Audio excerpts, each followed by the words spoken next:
Tuhan firman-Mu ajaib, kekal meski gunung menghilang. Tiada huruf yang gagal, tak terpatahkan sia-sia. Hidup seperti-Mu ya Allah, lebih dari emas. Aku bersaksi kitab-Mu, kitab yang suci. Mendengarkan firman-Mu, hibur hati yang luka. Terangilah langkahku kemanapun ku pergi. Biarkanlah firman-Mu berkuasa atasku. Ubahkanku, bebaskanku, ku mau menyenangkan-Mu. Tuhan firman-Mu ajaib, kekal meski dunia. Ubah dan bebaskan aku, mau menyenangkan-Mu.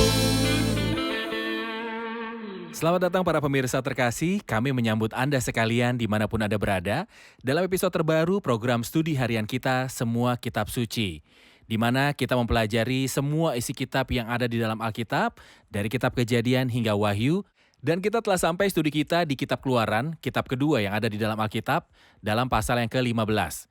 Saya mendorong Anda mengambil Alkitab Anda dan akan baik mengumpulkan keluarga Anda untuk belajar bersama, duduk mendengarkan firman Tuhan. Karena firman Tuhan memberi terang dan memberi pengertian bagi orang bodoh. Dalam studi kita tentang kitab Keluaran, kami menyuguhkan sebuah studi tentang periode perbudakan orang Israel di tanah Mesir, namun bagaimana Tuhan membangkitkan dan mempersiapkan seorang pelepas yang adalah Musa, bagaimana ia mengosongkan diri dan mempersiapkan dia untuk memimpin bangsa itu. Kita telah melihat episode terakhir bagaimana Tuhan membelokkan peperangan demi kesejahteraan umatnya, dan membuat umat itu menyeberangi Laut Merah setelah ia membuat laut itu menjadi tanah kering di hadapan mereka. Hari ini kita akan menjumpai orang Israel di sisi lain dari Laut Merah, sementara mereka menyanyikan nyanyian keselamatan. Sekarang izinkan saya menyambut tamu kehormatan di studio, hamba Tuhan Yosef Riyad. Selamat datang Saudara Yosef. Juga para hadirin di studio, selamat datang. Saudara Yosef, sebelum kita mulai studi pasal 15, mohon berkomentar tentang arti spiritual dari menyeberangi Laut Merah pada zaman gereja, pada zaman ini, bagi kami karena kita hidup di era kasih karunia. Dan sebelumnya tentang anak domba Paskah. Menyeberangi Laut Merah dan anak domba Paskah, apa arti rohani dari keduanya? Jika kita bertanya, apakah keselamatan terjadi lewat anak domba Paskah atau dengan menyeberangi Laut Merah? Pada faktanya lewat keduanya. Anak domba Paskah telah menyelamatkan mereka dari seorang Allah yang benar, yang murka karena dosa. Solusinya ada di dalam darah. Seolah-olah darah adalah tembok di antara orang berdosa. Dan Allah pembenci dosa yang menghakimi mereka. Jika ia melihat dosa, ia akan langsung menghakimi kecuali ia menemukan seseorang lain untuk menanggung penghukuman dan mati ganti saya. Itu terjadi di kayu salib. Kristus mati menggantikan saya. Namun setelah mereka mempersembahkan anak domba Paskah setelah Tuhan menyelamatkan mereka dari si pembinasa, kita tak dapat berkata bahwa mereka telah diselamatkan. Ekspresi diselamatkan tidak disebut sampai akhir dari pasal 14. Jadi Israel diselamatkan pada hari itu. Sebelumnya Musa berkata pada mereka, berdirilah tetap Benar. dan lihatlah keselamatan dari Tuhan. Jadi keselamatan dari Allah digenapi setelah menyeberangi Laut Merah. Maka kita membaca tentang nyanyian setelah menyeberangi Laut Merah. Kita dapat berkata bahwa di dalam Paskah, kita melihat darah memisahkan antara orang berdosa dan Allah yang kudus dan benar. Sementara dalam menyeberangi Laut Merah, Allah memisahkan antara dirinya, umatnya, dan musuh mereka. Hal lain, anak domba Paskah dan lewatnya si pembinasa terjadi pada tengah malam. Namun keselamatan di Laut Merah terjadi pada pagi hari. Yang terakhir, setelah anak domba Paskah, malam itu adalah malam yang paling menakutkan di Mesir sejak pembentukannya menjadi sebuah bangsa yang besar. Tak ada satupun rumah di seluruh Mesir di mana tidak ada tangisan. Namun di sini kita menemukan nyanyian yang paling indah yang pernah didengar. Jumlah orang yang terhitung 6 juta pahlawan perang, yaitu dengan para perempuan, anak-anak, serta orang tua. Semuanya mungkin bisa berjumlah 2 atau 3 juta. Semuanya bernyanyi dengan satu suara. Betapa menakjubkan nyanyiannya setelah keselamatan digenapi. Baik, terima kasih. Saya akan baca perkataan dari nyanyian ini dan kemudian akan memberikan pertanyaan. Keluaran 15. Pada waktu itu Musa bersama-sama dengan orang Israel menyanyikan nyanyian ini bagi Tuhan yang berbunyi, "Baiklah aku menyanyi bagi Tuhan sebab ia tinggi luhur. Kuda dan penunggangnya dilemparkannya ke dalam laut. Tuhan itu kekuatanku dan mazmurku, ia menjadi keselamatanku. Ia Allahku, kupuji dia. Ia Allah Bapakku, kuluhurkan dia.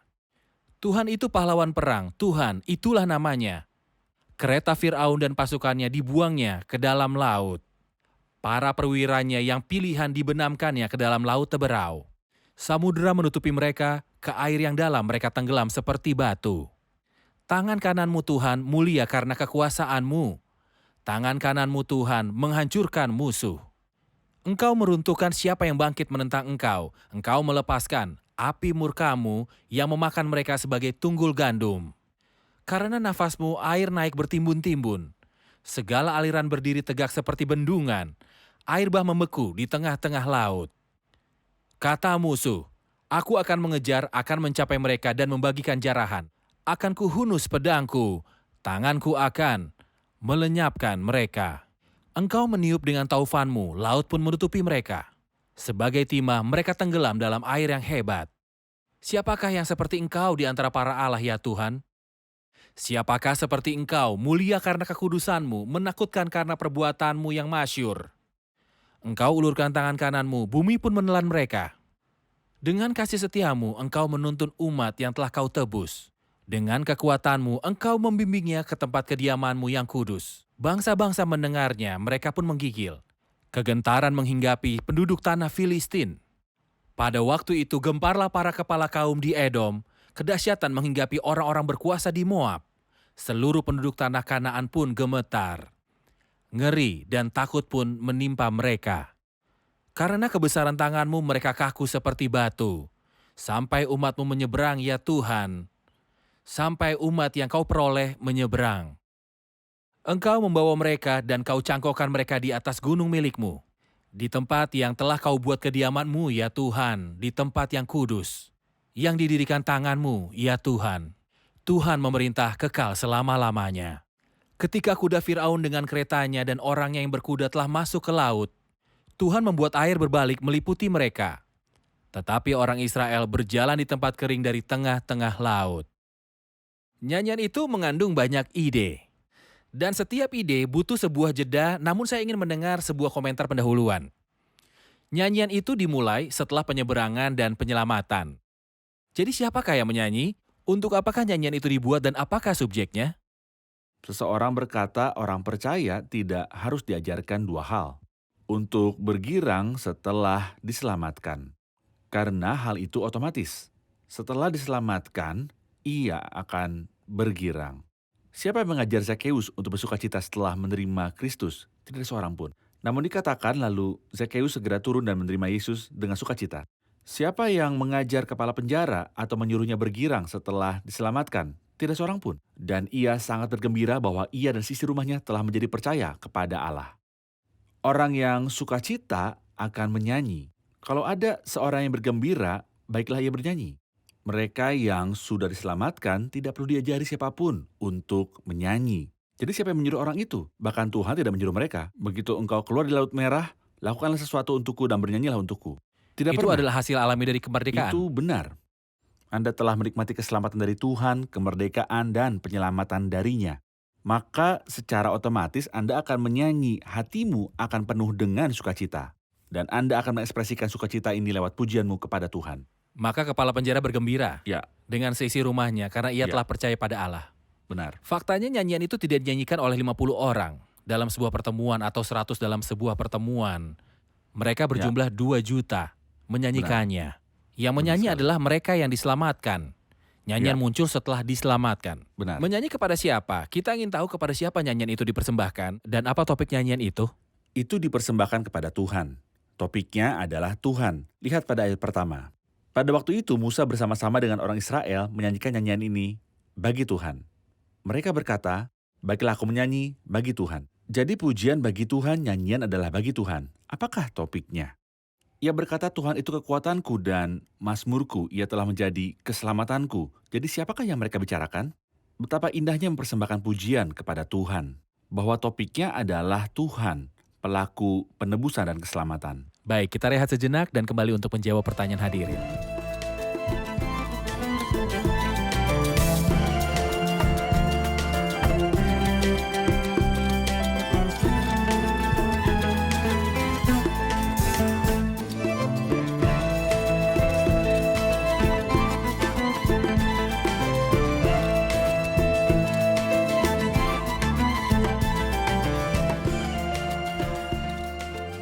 Kita ingin tahu bagaimana nyanyian ini memberikan pencerahan tentang karakter Allah. Bagaimana sifat-sifat Allah muncul dalam nyanyian ini? Adalah cukup untuk menyebutkan contoh dari ayat 11, siapakah yang seperti engkau di antara para Allah, ya Tuhan. Itu artinya tak ada yang lain seperti engkau, ya Allah. Siapakah yang seperti engkau, mulia karena kekudusanmu. Dari sini kita memahami bahwa Allah itu kudus. Kita membaca dalam Wahyu 15, engkau saja yang kudus. Lalu menakutkan, karena perbuatan yang masyhur, pembuat keajaiban. Jadi engkau tidak hanya unik dalam kekudusan, namun engkau menakutkan karena perbuatan yang masyhur dan juga pembuat keajaiban. Saya pikir jika manusia normal yang telah menulisnya, pertama-tama ia pasti telah berkata, siapakah yang seperti engkau melakukan keajaiban? Menakutkan karena perbuatan yang masyhur, mulia karena kekudusan? Namun Musa, manusia yang paling memahami Allah, tidak bermula dengan Allah melakukan perbuatan-perbuatan ajaib. Tidak, ini sangat mudah bagi Allah, namun keagungan dan keunikan Allah adalah bahwa tidak ada seorang pun yang kudus seperti Allah kita. Benar, tidak ada seorang pun yang kudus seperti Allah kita. Tentu saja nyanyiannya panjang. Setiap kata-katanya memerlukan sebuah jeda. Jadi tolong bagi-bagi isinya atau tolong beritahu kami tentang subjeknya. Saya dapat membaginya dengan dua cara. Pertama, nyanyian ini berisikan tentang masa lalu, masa kini, dan masa mendatang. Ini indah sehingga sewaktu memuji Tuhan, kita ingat masa lalu. Jadi kita berkata, Tuhan engkau telah menyelamatkan dan memanggil kami dengan sebuah panggilan. Oleh tujuan dan kasih karuniamu bukan melalui suatu pekerjaan yang terkait dengan kami. Dan kita menyanyi tentang masa kini. Ia ada bersamaku selalu dan memberiku damai. Dan juga berbicara tentang masa depan, segera kita akan berjumpa di awan-awan yang mengelilingi juru selamat terkasih. Di sini Musa berbicara tentang masa lalu.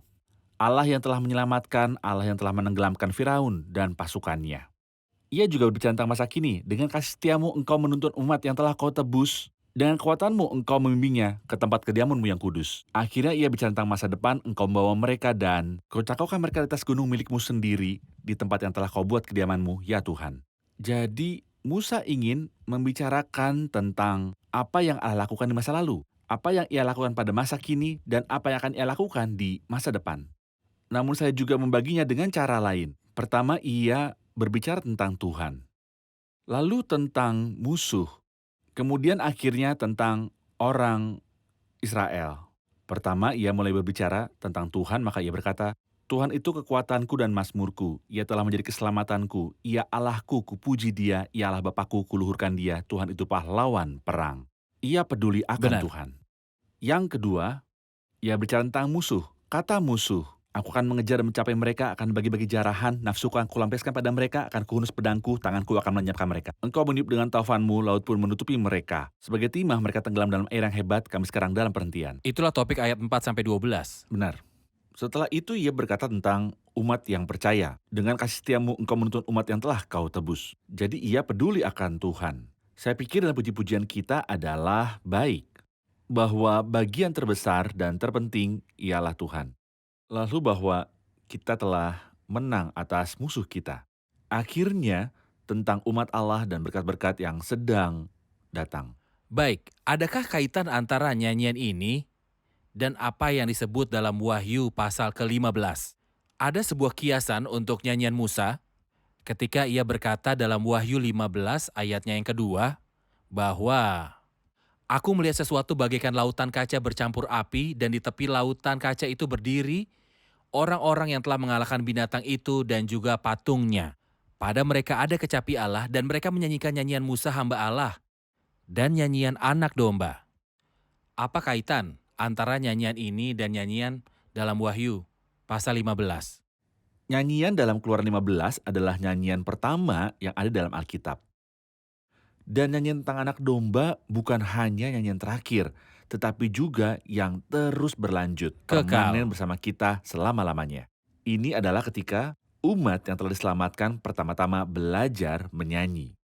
Namun setelah itu, umat itu akan melalui, khususnya bangsa ini, situasi-situasi yang sangat keras. Dan masa kesusahan besar di penghujungnya. Dan sang binatang dan nabi palsu seperti kita baca dalam kitab Wahyu, banyak orang yang akan menjadi martir karena mereka berdiri di atas lautan kaca yang bercampur dengan api. Tapi kemenangan akan menjadi milik mereka pada akhirnya. Lewat nyanyian anak domba yang disembelih bagi mereka. Benar.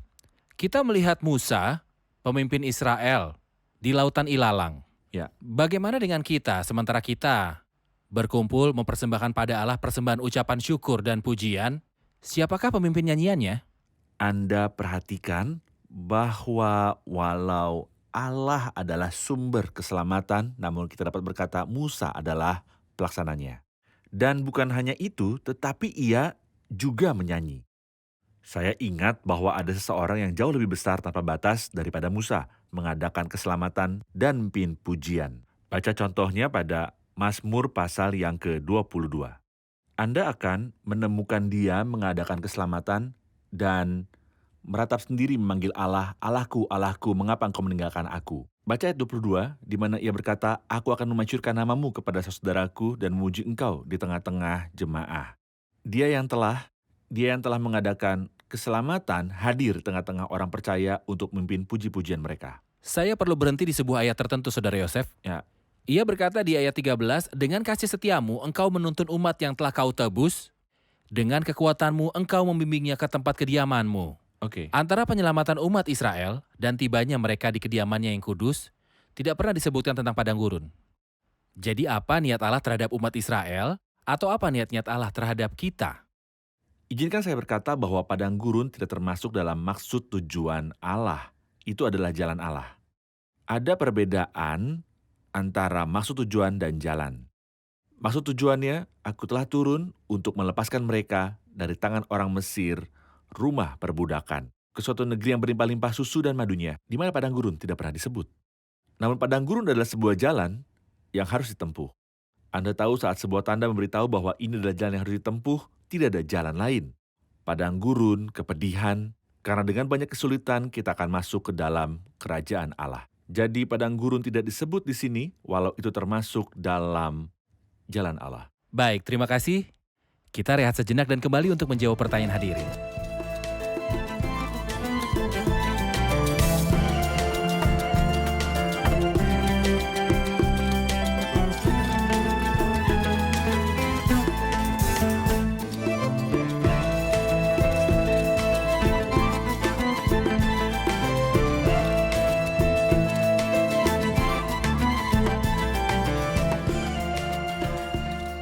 Ngeri dan takut menimpa mereka karena kebesaran tanganmu, mereka kakakku seperti batu. Sampai umatmu menyeberang ya Tuhan, sampai umat yang kau peroleh menyeberang. Mengapa mereka harus menyeberang? Bukankah mereka sudah menyeberang? Pertanyaan bagus, silakan. Ayat-ayat ini dimulai dari ayat yang ke-14. Sampai akhir pasal sungguh-sungguh sebuah nyanyian yang indah. Misalnya dalam ayat 14, bangsa-bangsa mendengarnya, mereka pun menggigil. Kegentaran menghinggapi penduduk tanah Filistin. Pada waktu itu, gemparlah para kepala kaum di Edom. Itu sudah digenapi secara harfiah. Seperti yang kita baca dalam kitab Yosua, bahwa orang-orang itu gemetar.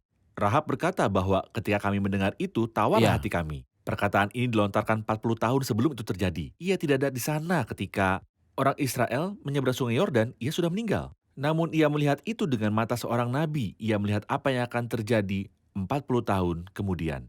Lalu ia berbicara dengan perkataan yang sangat ajaib, ayat yang dibaca oleh saudara Rafiq. Mereka akan menyeberang. Apa diseberangi? Bukankah mereka sudah menyeberang? Tidak, mereka akan menyeberangi sungai Yordan. Dalam rencana Allah, bukan cuma ada satu kayu salib untuk keselamatan, namun ada satu salib lain untuk masuk ke tanah Kanaan. Jadi ada sebuah kayu salib bernama sungai Yordan. Dan itu adalah sebuah aspek lain dari kematian Kristus yang berbeda dari Laut Merah. Laut Merah mewakili kematian Kristus bagi kita. Menyeberang sungai Yordan mewakili kematian kita bersama Kristus. Saat kita tiba di Yosua 4, kita akan tahu bahwa mereka mengambil 12 batu dan meletakkannya di tengah-tengah Yordan. Mereka mengambil 12 batu dari Yordan dan meletakkannya di Gilgal. Sebuah gambaran kematian dan kebangkitan kita bersama Kristus. Di sini ia Penyeberangan sungai Yordan berbicara yang tentang mereka menyeberangi lakukan. sungai. Sehingga ayat berikutnya berkata, engkau membawa mereka dan kau cangkokkan mereka di atas gunung milikmu sendiri. Di tempat yang telah kau buat, kediamanmu ya Tuhan, di tempat yang kudus, yang didirikan tanganmu ya Tuhan. Tentunya ini bukan padang gurun, melainkan Itu benar. tanah setelah menyeberangi sungai. Juga itu menarik perhatian saya, umat yang kau peroleh, yang dipilih sebagai harta pusaka. Harta pusaka yang engkau pilih sebagai umatmu. Seakan ada suatu umat yang dipilih untuk menjadi harta pusaka dan ada sebuah harta pusaka yang dipilih bagi umat itu. Jika kita mengaitkan ini dengan 1 Petrus pasal 1, artinya kita dipilih untuk masuk surga. Dan surga disediakan bagi kita disediakan bagi harta Benar. pusaka surgawi. Dan harta surgawi disediakan bagi kita. Bagaimana dengan Nabiah Miriam dalam bagian dari ayat 20 dan seterusnya? Apa peranannya? Miriam luar biasa seperti biasanya. Kita melihat dia dalam sebuah situasi yang luar biasa. Di sini ia memimpin para perempuan. Ia tidak dapat berdiri saja saat ia melihat kemenangan besar dari Allah. Kita melihat dia di 2 pesisir. Yang pertama di dalam Keluaran pasal Di 2, tepi sungai. di tepi sungai, ia sedang mengawasi pelepas yang akan segera diselamatkan.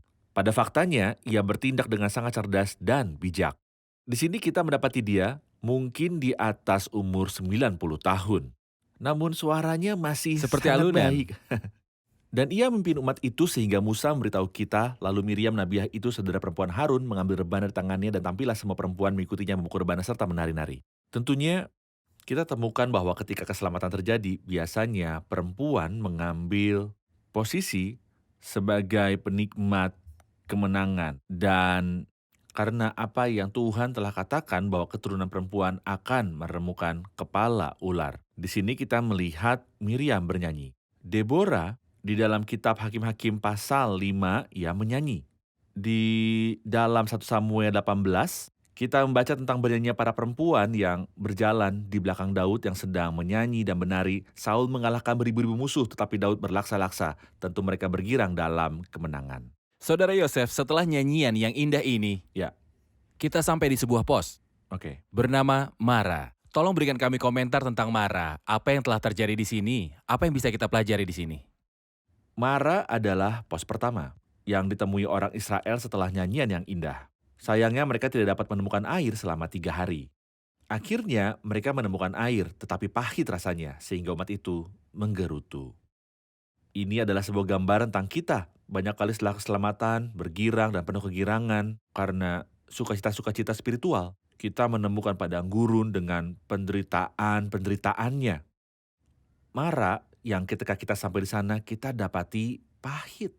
Ada sebuah nyanyian berkata, sekali terasa manis dan sekali terasa pahit. Saya juga ketika menyanyikannya, saya mengatakan, sekali terasa manis tetapi banyak sekali terasa pahit. Jadi mereka sampai di Mara, tidak adakah solusinya? Sungguh Tuhan punya solusinya. Juru selamat kita dari Mesir adalah seorang penyembuh di padang gurun. Ia menyelamatkan umat itu dari perbudakan Firaun yang kejam. Namun di padang gurun kita akan menemukan banyak hal yang membutuhkan kesembuhan. Aku Tuhanlah yang menyembuhkan engkau. Ia menunjukkan sepotong kayu kepada Musa, lalu ia melemparkan kayu itu ke dalam air dan air itu menjadi manis. Setelah Mara, pasal itu ditutup dengan apa yang disebut Elim. Tolong jelaskan. Tentunya Elim adalah sebuah situasi yang sepenuhnya berbeda. Beberapa orang berkata bahwa karakter umum padang gurun adalah Mara. Tetapi itu tidak sepenuhnya bebas dari Elim dari waktu ke waktu. Sayangnya Elim bukanlah kondisi umum dari padang gurun. Namun sangat segera kita akan pergi dan melupakan penderitaan dan kepedihan selamanya. Namun ada pos-pos perhentian dari saat ke saat. Allah tidak menghilangkan itu dari hidup kita.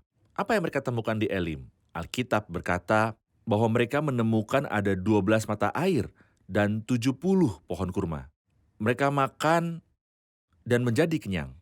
Kurma itu rasanya enak. Jadi segalanya baik di Elim. Namun sayangnya seperti telah kami katakan, itu bukanlah tempat tujuan terakhir. Elim bukanlah tujuanmu yang terakhir. Itu hanya sesuatu di padang gurun menjadi penyemangatmu.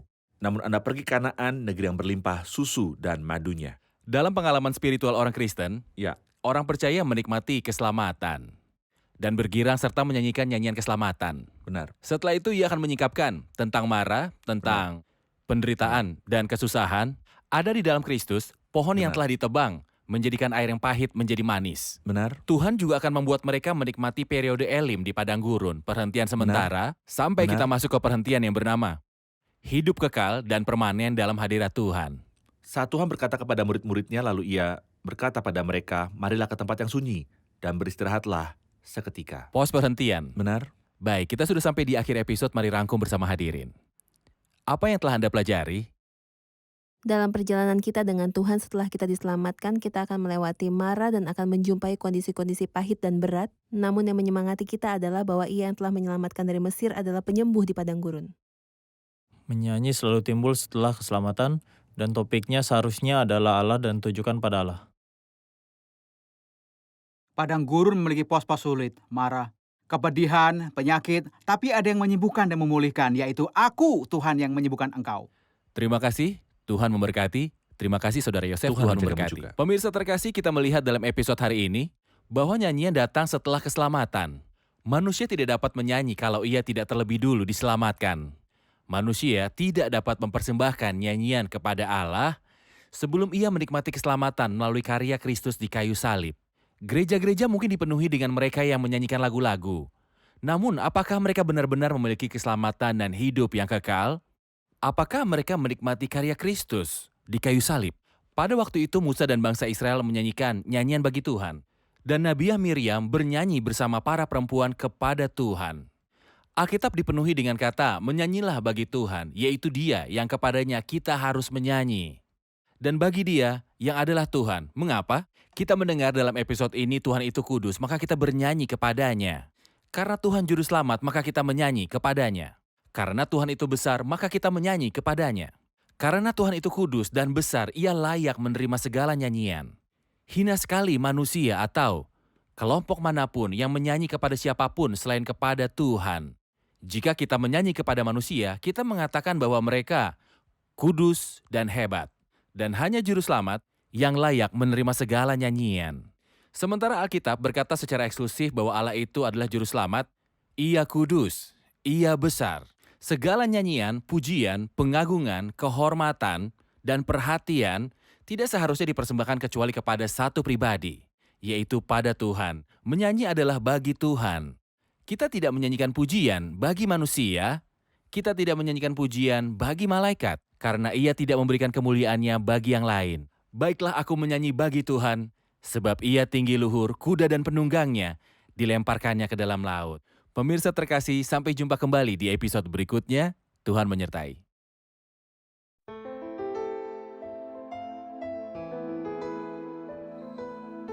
Tuhan firman-Mu ajaib, kekal meski gunung menghilang.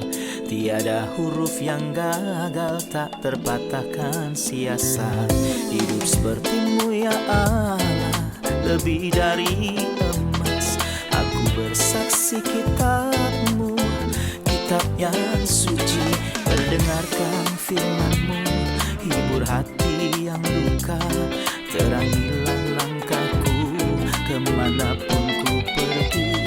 Biarkanlah firman-Mu berkuasa atasku. Ubahkanku, bebaskanku, ku mau menyenangkan-Mu. Tuhan firman-Mu ajaib, kekal meski gunung. Ubah dan bebaskan aku.